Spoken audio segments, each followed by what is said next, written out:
The trial is over. Sentence has been passed. Jesus is to be crucified. Jesus will now go to the place of execution, Golgotha, the place of the skull, which is outside the city.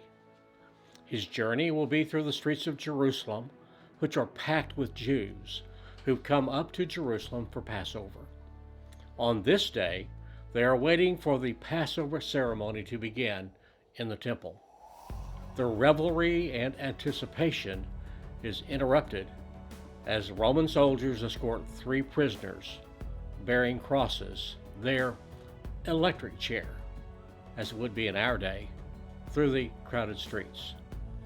2 criminals are probably yelling and screaming, maybe even cursing. The third man is quietly suffering. The scene is morbid and grotesque, but the Via Dolorosa, or way of suffering, leads to the most important event that will ever take place in the history of mankind: Jesus' sacrificial death on the cross. There are 5 things about this journey to Golgotha that are significant and important for us to understand.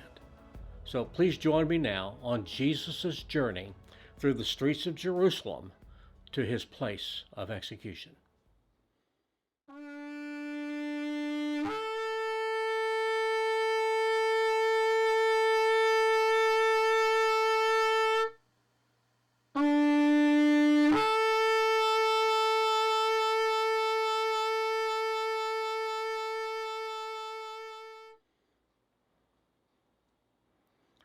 All 4 of the gospel writers record this event, each with a little different perspective.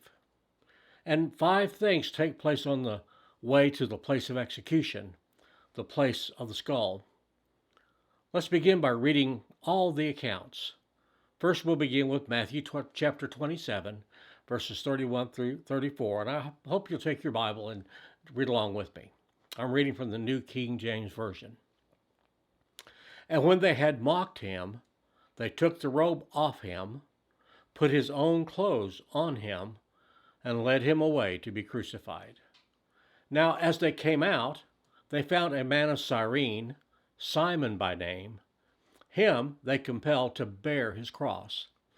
And when they had come to a place called Golgotha, that is to say, place of a skull, they gave him sour wine mingled with gall to drink.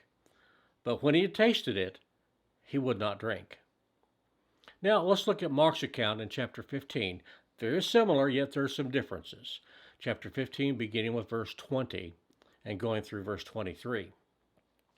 And when they had mocked him, they took the purple off him, put his own clothes on him, and led him out to crucify him. Then they compelled a certain man, Simon, a Cyrenian, the father of Alexander and Rufus, as he was coming out of the country and passing by, to bear his cross. And they brought him to the place Golgotha, which is translated place of a skull. You might want to underline that. Then they gave him wine mingled with myrrh to drink, but he did not take it. Then let's go to Luke chapter 23, verses 26 through 33.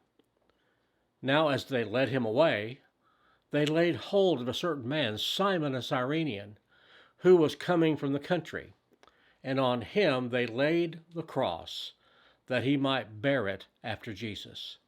And a great multitude of people followed him, and women who also mourned and lamented him. But Jesus, turning to them, said, Daughters of Jerusalem, do not weep for me, but weep for yourselves and for your children.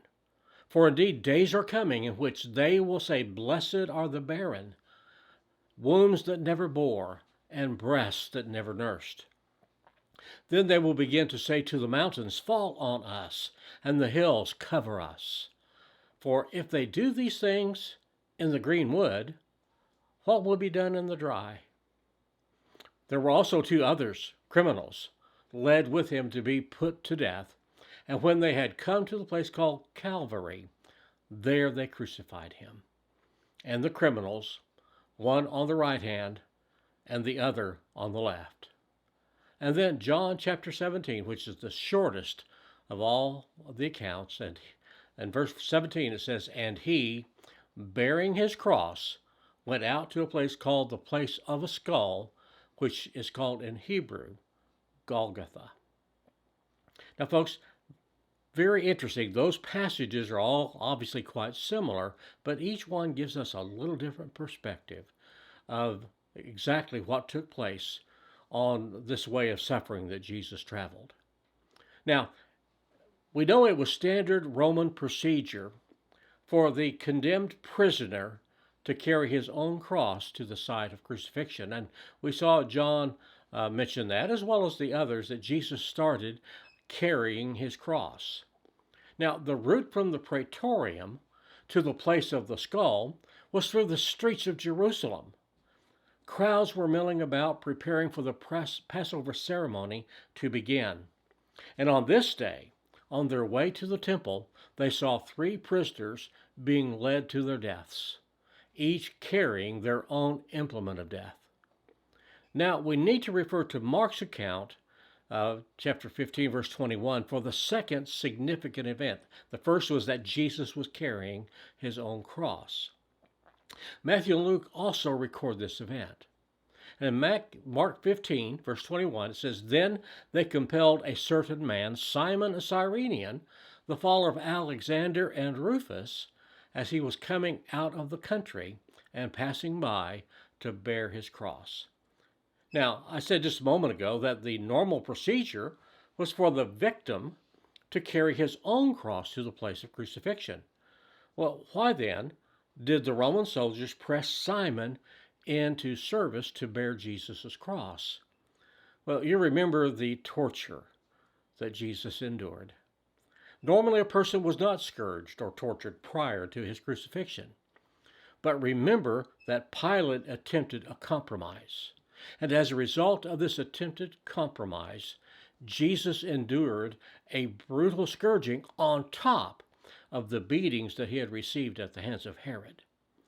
As a result, Jesus was greatly weakened, and he could not carry his cross all the way. Most likely, he was carrying only a crossbeam, and not the whole cross, but even that would have been a weight Jesus could not carry. Just think of his weakened state, blood loss, and the pain that he was in at this point. So when it became evident that Jesus was unable to carry his cross, the Roman escort forced a man named Simon of Cyrene to carry the cross the rest of the way. Now, we need to understand who this man Simon is that plays such a very significant role in Jesus' journey to the cross. First, we are told that Simon was from Cyrene. Now, where's Cyrene? Well, Cyrene is located in North Africa. So Simon had come all the way from North Africa up to Jerusalem. Now, why would a man from Cyrene be in Jerusalem at that time? Well, Simon was a Jew, and he'd come to observe the Passover at Jerusalem. That is the hope and desire of every Jew, is to observe Passover in Jerusalem.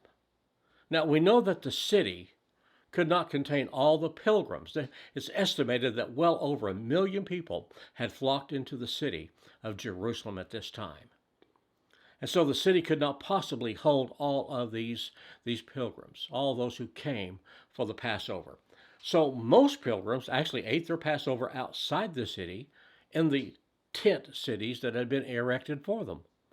And the next morning, they were going into the city to observe that special Passover sacrifice.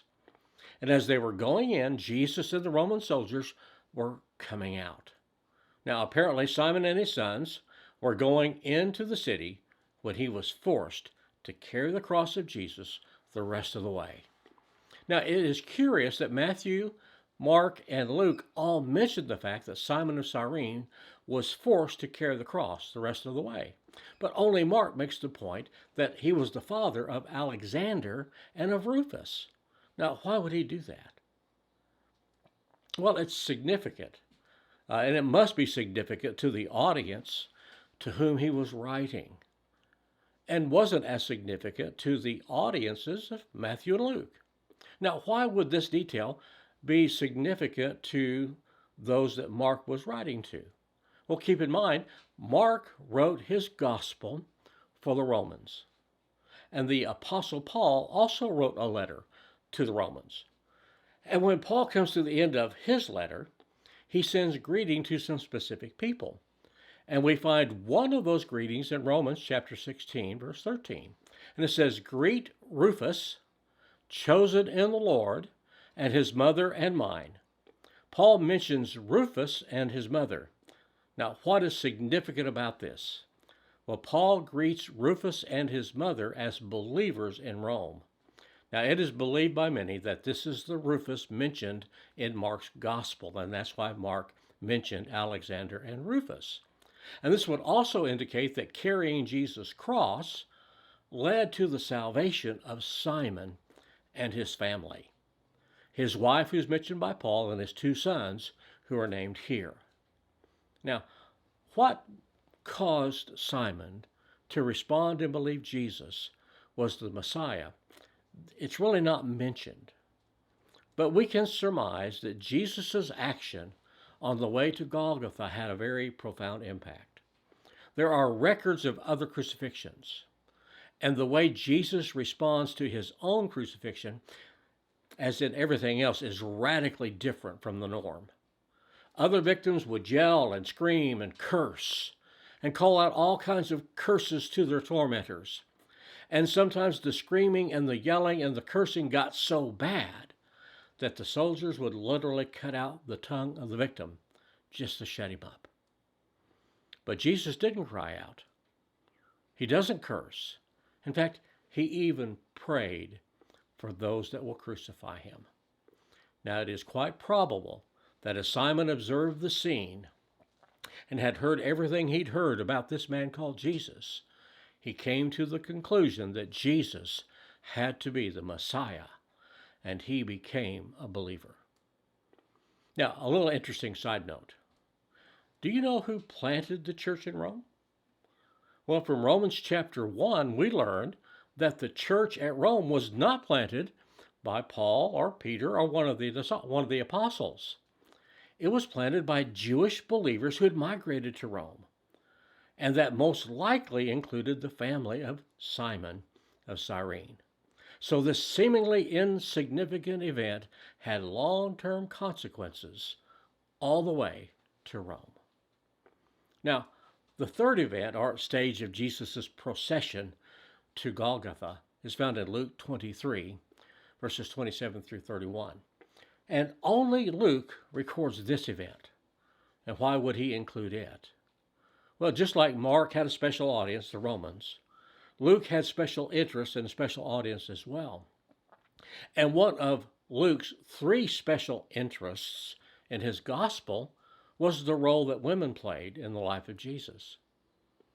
Now, so we have here a description of the daughters of Jerusalem weeping and lamenting over this man Jesus who is on his way to Golgotha.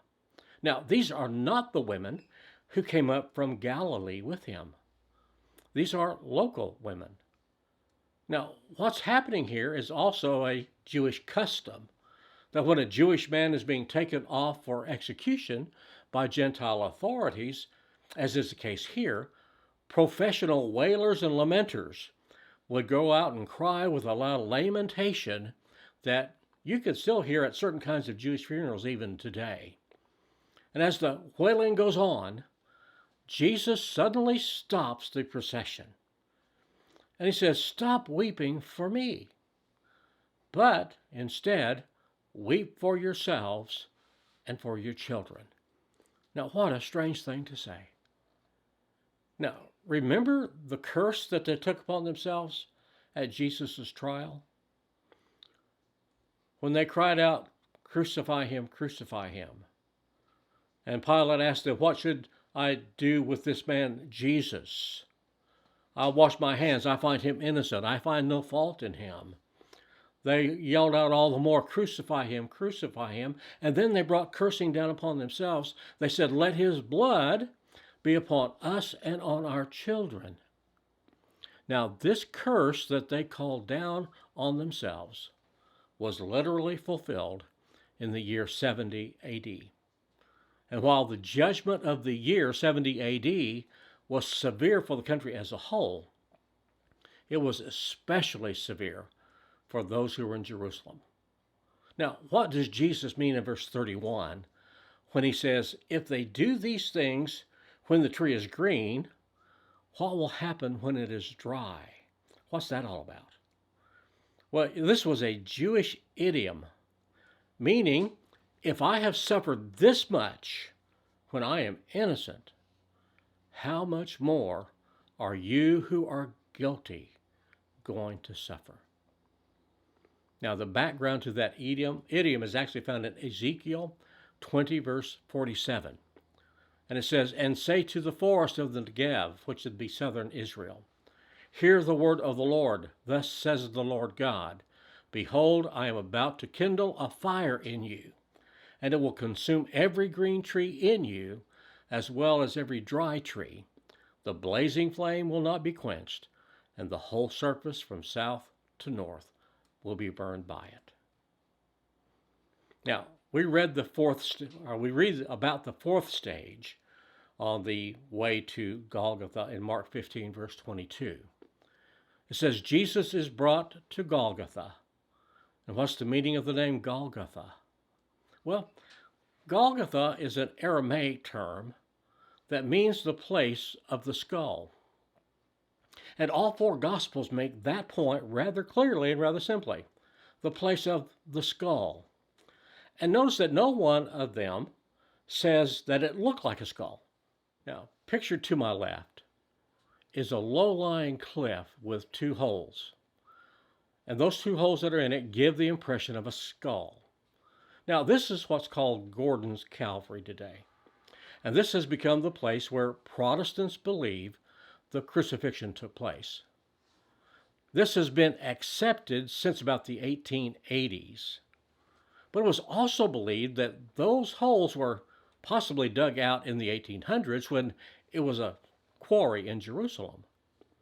Now, the word Golgotha doesn't mean that it looks like a skull, only that the place was the place of the skull, or it was a place for crucifixions. Now, that seems a little strange to us, but we really have a similar thing here in the U.S. If you've ever heard of a place called Dodge City, Kansas, and I'm sure you've probably heard of it if you've ever watched Gunsmoke, although you may not know exactly where it's located. But in Dodge City, there is a place called Boot Hill. Now, Dodge City is a literal place, and Boot Hill is a literal cemetery. Now, why is Boot Hill called Boot Hill? Well, it's not called Boot Hill because it is shaped like a gigantic boot. It's called Boot Hill because of what happens there. You see, gunfighters that were killed in Dodge were buried there. And the unique thing was that they were buried with their boots on. Now, that is probably how this passage in the four Gospels is intended to be. It doesn't necessarily mean that the place looked like a skull. It means that it was a place of a skull, the place of execution. Now, folks, there are two sites in Israel that are said to be Golgotha. The Protestant site, which you see pictured here, and the other is a Catholic site. And on the Catholic site, there is a church that has been built, the Church of the Sepulchre, and it's built upon it, and it is said that there is the location of the crucifixion. Now, the Protestant site, as you see, is to be also the place. Which one's right? Well, there's really no way of knowing. The truth is, no one knows for sure, and I think it's probably by design, where Golgotha really was. The geography of the area has undergone tremendous change over the last 2,000 plus years. But there are things that suggest either place could be correct. All we know for sure is that Jesus was led to the place of execution, Golgotha, and there he completed his purpose for coming. He gave himself as a sacrifice for our sinful disobedience. It was there that our sin was dealt with. It was there that our sin was imputed to Jesus. And it was there that his righteousness was imputed to us. Now, let's read Mark 15:23 and Matthew 27:34, where we see the fifth and final event of his trip to Golgotha. In Mark 15:23 it says, "Then they gave him wine mingled with myrrh to drink, but he did not take it." Matthew 27:34 says they gave him sour wine mingled with gall to drink, but when he had tasted it, he would not drink. Now, Jesus refuses to drink this mixture that's been offered to him. Well, why did they offer it to him in the first place? We see this mixture of wine, myrrh, and gall was a mixture given to a victim just before nailing that victim to the cross. Now, the reason for that was it would actually act as a deadening agent, something that would help with the pain. Actually, this was a small act of mercy by the Romans. Now, why didn't Jesus drink this? He had every reason to. He was in tremendous pain and suffering and agony. You would think something to help deaden the pain would have been welcome and reasonable. Well, I believe he refused to drink it because, you see, that mixture is reported to make the victim very lightheaded. It was a drug, something that would help Jesus cope with and deal with the cross, the pain and the suffering. But you see, Jesus needed to have full control of his senses because he was facing a spiritual conflict that he will be fighting on the cross for several hours.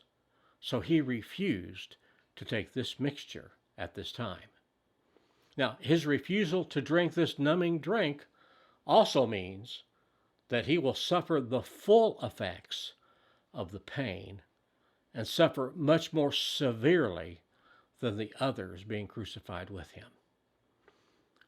Now, for the next 3 hours, Jesus will suffer the wrath of man. All the cruelty and depravity of mankind is going to be poured out on him. What a horrible time this was. But Jesus endured it. Why? Because this is the only way man can receive the forgiveness of God for his sin, for his disobedience. Now, we'll have to look at this next time. So until then, shalom.